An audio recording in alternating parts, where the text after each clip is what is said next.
Hi, it's Ramesha here with Vocal Bliss. Today I want to talk about 3 things that keep you stuck year after year without allowing you to make progress with your singing. And we're going to discover what these 3 main things are.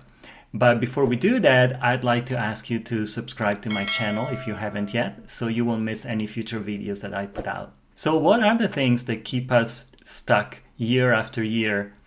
I think we can all agree that we all really like to figure out things by ourselves. You know, the DIY thing about everything. We learn to figure out things, to understand, to learn.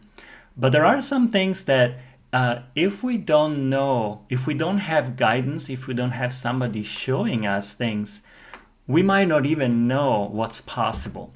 And there are certainly a lot of things related to singing that are like that.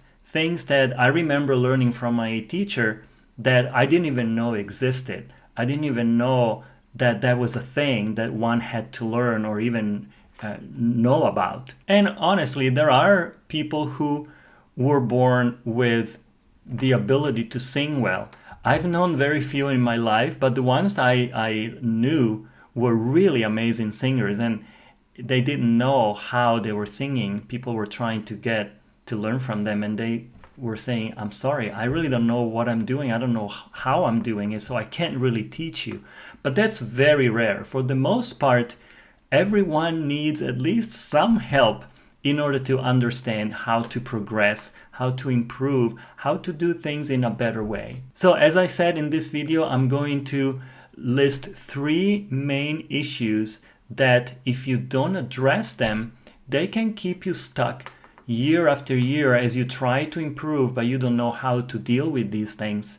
Then you stay always in the same place and you don't make any progress. The first thing I'm going to talk about is tension. I remember when I started taking voice lessons, my teacher introduced me to the concept of singing with relaxation. That was completely new to me. And I remember how many times she corrected me and she told me that I was tense. And I didn't even know I was tense. She could tell just by hearing the tone of my voice that there was tension, but I wasn't aware. I was sincerely trying to relax and I couldn't really do it. And honestly, if you watch a video of a singer, especially like pop singer, rock singer, when you look at them, the image you get is not of relaxation. There's always some kind of, they look like at least they're working really hard. And sometimes that's true. Sometimes that's just show. Maybe they're really good singers that are able to sing absolutely effortlessly, but, looking like they're really making a big, huge effort is part of the show. And so they do it. I know many famous singers who are like that. I know they have really good technique and they absolutely don't need to do that, but they do it just because it's part of the image that they're putting out with their music. So tension, not only is it a hindrance to developing a good technique, because you develop a good technique when you're able to relax the throat muscles more, but it also is potentially very, very harmful to your voice. If you sing with tension year after year after year after year, you will notice that your voice will not last very long. And at an age when people with good training can still easily sing, your voice will start to have issues and it won't sound quite the same. Singing will become harder and harder. I remember one time watching a famous band during a concert that they gave a few years ago. I won't name the band because I don't want to point any fingers, but they were very, very famous. And I was looking forward to hearing the singer who was, very amazing in the way he sang and, very rough music. It was a hard rock band. But after 2 songs, the voice of this guy was completely shut. There was just nothing left. And thank God they did only 3 songs. And at the 3rd song, it was painful. I couldn't listen to him anymore. So that's the result of tension. When you sing like that all the time, that becomes the only way you know how to sing. And obviously that cannot be sustainable in the long run. So if you want to know more about how to sing with relaxation, I'm going to post a link in the description of a video that I created about this subject, and you can go and check it out. The second issue I want to list that keeps you stuck is poor breath support. Breathing in singing is extremely important. It's extremely important. Breath is the motor of your voice. Without breath, nothing really happens. But what's also very important is how you breathe. So if you know a little bit about singing, you'll know about diaphragmatic breathing. You know about breathing with your abdomen, inflating your abdomen, having good support from your belly muscles as opposed to keeping your belly totally relaxed and relying on your upper chest for breathing, which is what a lot of us do, both in speaking and in singing. So instead of using your belly, you sing by taking breaths like this. You take superficial breaths in your upper chest.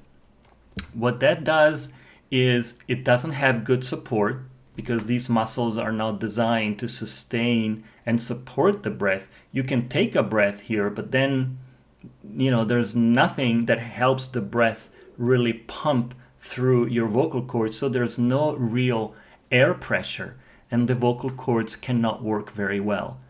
And on top of that, because you breathe with your upper chest, you create tension here, which is where you don't want the tension, because we just talked about the importance of relaxing your vocal cords.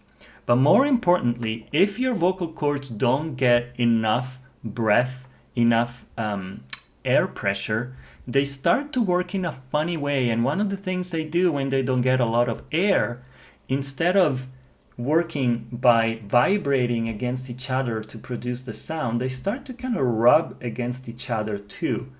And in the long run, obviously that's not good because the vocal cords get irritated and then they can possibly get inflamed and so on and so on and so forth. That's all the different things that happen with the voice doesn't work properly. So you can see why breath support is very important, especially when you learn the technique to sing into your upper range, into your head voice. You need more and more breath support.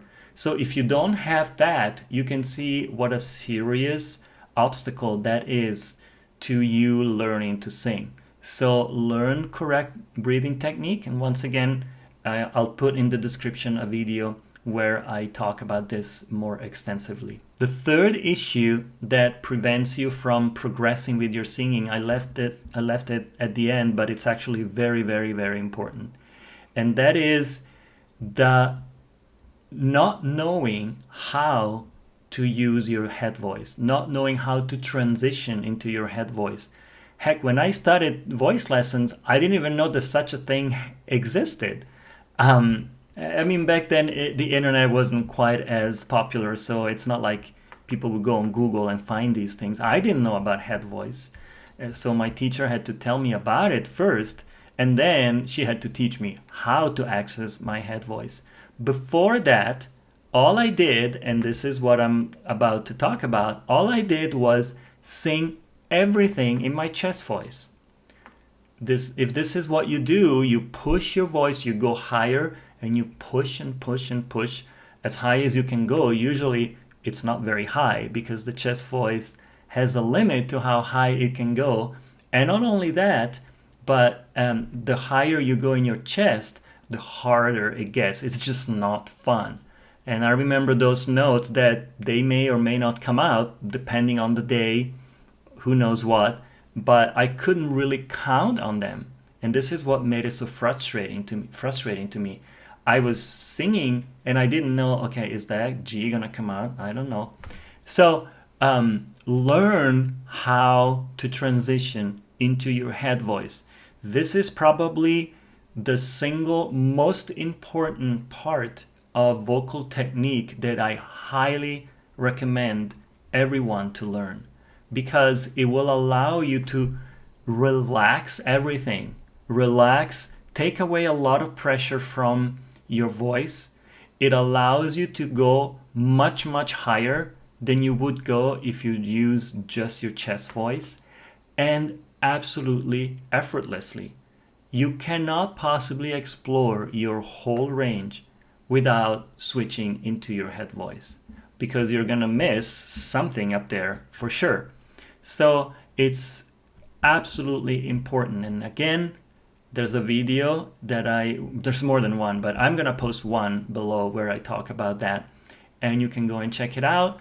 This is something that is a little bit sensitive to learn from a video. You can learn some things, but ultimately it takes a lot of work and a lot of training. So don't be discouraged if the results don't come right away, but just keep working on it, and especially stay relaxed. Don't try to find it by pushing. You will never access your head voice by pushing. It's only by relaxing and opening that you're able to do it. So please, please, please don't keep doing these things that keep you stuck. Singing is so much fun. It's so much joy. You want to learn. You want to progress. So make sure that you do the right thing. Follow the right suggestions, and try to really develop a good, solid vocal technique. So thank you for watching this video. If you liked it, please consider giving it thumbs up. Consider subscribing to my channel as well. So thank you so much for watching. Have a wonderful week. Bye-bye.